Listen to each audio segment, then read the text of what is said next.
उसी किताब का पेज नंबर 144 है।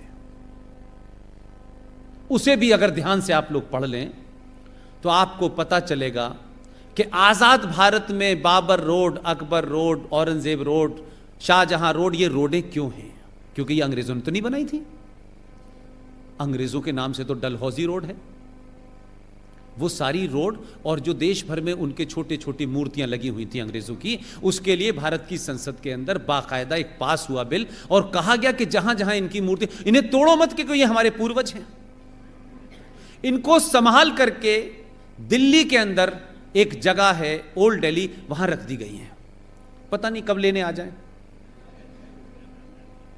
उनकी सबकी मूर्तियां उतर गई, लेकिन 57 सड़कें उन लोगों के नाम से हैं जिन्होंने मेरे पूर्वजों को लूटा है, इस देश को लूटा है। अगर आप नटवर सिंह की उसी किताब का पेज नंबर 144 पढ़ेंगे तो आपको कुछ कुछ इशारा मिल जाएगा।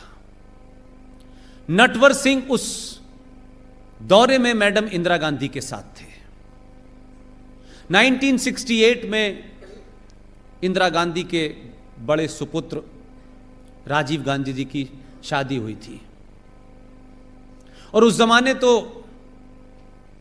दूर दराज का भी कोई रिश्तेदार होता था, वो प्रधानमंत्री के टूर में टहलने जरूर जाता था। यह फैशन था। 1969 में मैडम इंदिरा गांधी काबुल की यात्रा पे गई।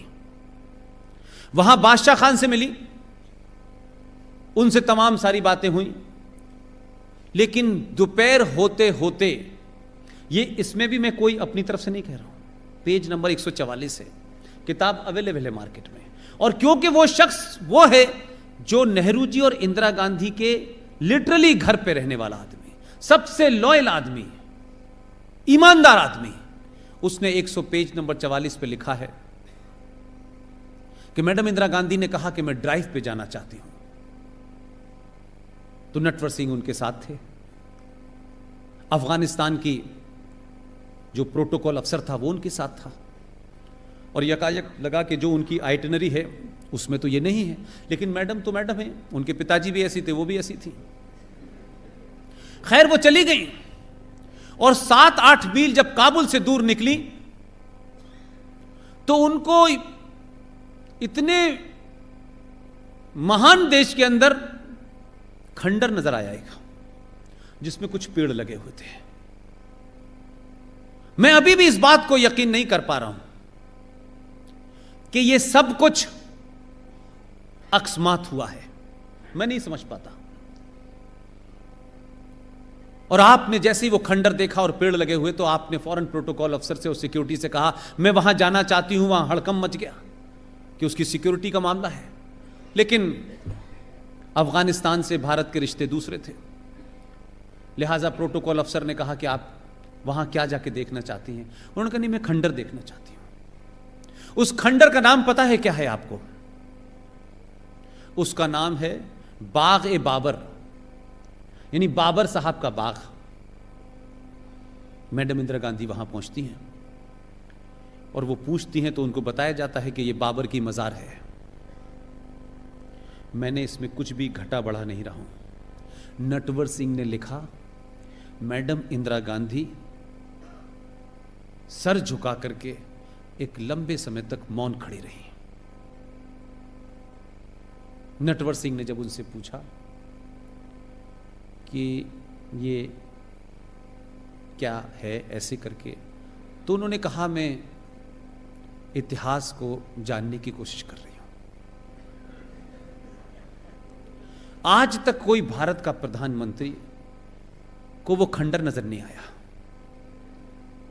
जिसे कहते हैं जहां चाह वहां राह।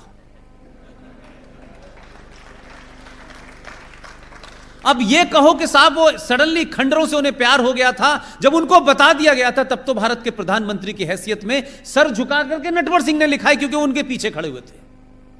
ये घटना मुझे ये बताती है कि ये अकस्मात नहीं गए थे, कुछ लोगों को अपने पूर्वजों से मिलना था। इस देश की दुर्दशा ऐसे ही नहीं हुई है। इस देश में उस पार्टी, नकली कहें, अच्छी कहें, बुरी कहें, उसके वारिस ने एफिडेविट दिया है सुप्रीम कोर्ट में कि भगवान रामचंद्र जी तो काल्पनिक थे, मैं ये नहीं मान सकता कि संविधान के अंदर से लेकर के आज तक जितनी भी चीजों को तोड़ा मरोड़ा गया वो किसी खास एजेंडे के तहत करा गया। और जब हिंदुस्तान के अंदर इस्लामिक आतंकवाद अपने चरम पर था तो एक जुमला गढ़ा गया कि दो लोगों को पकड़ो, फर्जी केस में फंसाओ और कहो कि भारत में हिंदू आतंकवाद है। लिहाजा जो मेरी पहली मांग है, जो मैं चीफ मिनिस्टर की पत्नी से कहना चाहता हूं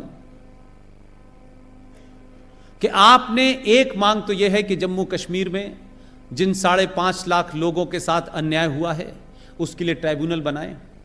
और क्योंकि जम्मू कश्मीर राज्य की इंच इंच जमीन पर भारत सरकार का कब्जा है, वहां सरकार भी बनेगी केजरी टाइप की। और देखिए इतिहास में भी कुछ घटनाएं अजीबोगरीब होती हैं। एक शख्स दिल्ली का मुख्यमंत्री बना, 5 साल से आपके दोनों आदमियों पे आरोप लगा रहा है, मुझे काम नहीं करने देते, ये सरकार नहीं चलाने देते, मुझे अधिकार नहीं दे रहे, पूर्ण राज का दर्जा क्यों नहीं देते मुझे। वो भी धरना प्रदर्शन बहुत करता है। लेकिन राजनीति, मैंने कहा, उसका अलग कैरेक्टर और चरित्र होता है। जब ये बिल आया और इस बिल के समर्थन में वोट डालना था कि जम्मू कश्मीर में भी यूनियन टेरिटरी होगी और वहां सरकार बनेगी, यानी लेजिस्लेशन होगा, असेंबली होगी, उसके अधिकार सीमित होंगे, तो जो आदमी इस बात से ग्रस्त था कि यार मेरी ऐसी हालत कर दी है, उसने महबूबा मुफ्ती से पूरा बदला ले लिया। इस सरकार के समर्थन में वोट दिया कि इसकी भी ऐसी हालत करो मेरी, मैं अकेला क्यों मरूं, ये भी जाए। अब ये अजीब ट्रेजेडी है कि नहीं है। लिहाजा वो बात अलग है कि उसका कुछ दुख कम हो गया होगा कि जिन्होंने मुझे तड़पाया अब ये भी तड़पे। लेकिन मेरी सीरियस मांग जो है, मैं मिसेस मुख्यमंत्री से कहना चाहता हूं कि जम्मू कश्मीर विधानसभा का बहुत बड़ा प्रांगण है। आपने यहां बड़ौदा से कुछ दूर भारत के लौह पुरुष को स्थापित कर दिया है। अब जिसको नीचे से भी नजर नहीं आ रहा था, माउंट एवरेस्ट से भी नजर नहीं आ रहा था, उसे लेट के भी नजर आ रहा है। लिहाजा अगर नस्लों को सही मैसेज देना है तो जम्मू कश्मीर विधानसभा के प्रांगण में एक आदमकद मूर्ति श्यामा प्रसाद मुखर्जी की लगनी चाहिए।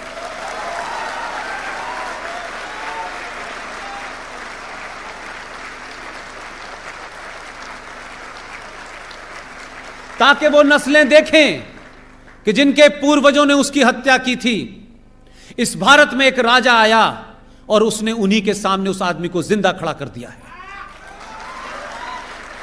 जब जब वो श्यामा प्रसाद मुखर्जी को देखें तो उनकी रूह कांप जाए कि दोबारा कोई हत्या मत करना। सत्ताएं और देश ठोड़ियों में हाथ डालने से नहीं बनते हैं, और परिवर्तन सत्ता का, और सत्ता जब परिवर्तन करती है देश में तो वो मिन्नतें करके और हाथ जोड़ के नहीं करती। दुनिया का नियम है कि परिवर्तन जो है वो ताकत के साथ होता है। लिहाजा परिवर्तन के लिए अगर आप ठोड़ियों में हाथ डालेंगे, मिन्नतें करेंगे, उससे परिवर्तन कभी नहीं हुआ है। हर परिवर्तन निर्ममता के साथ हुआ है, और इस निर्ममता में जम्मू कश्मीर में लोग इंटरनेट के लिए चिंतित हैं।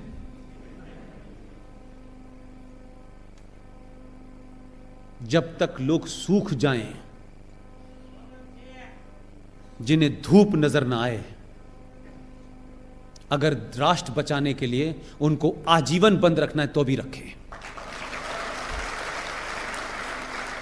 राष्ट्र बचाने के लिए 10-20 लोगों के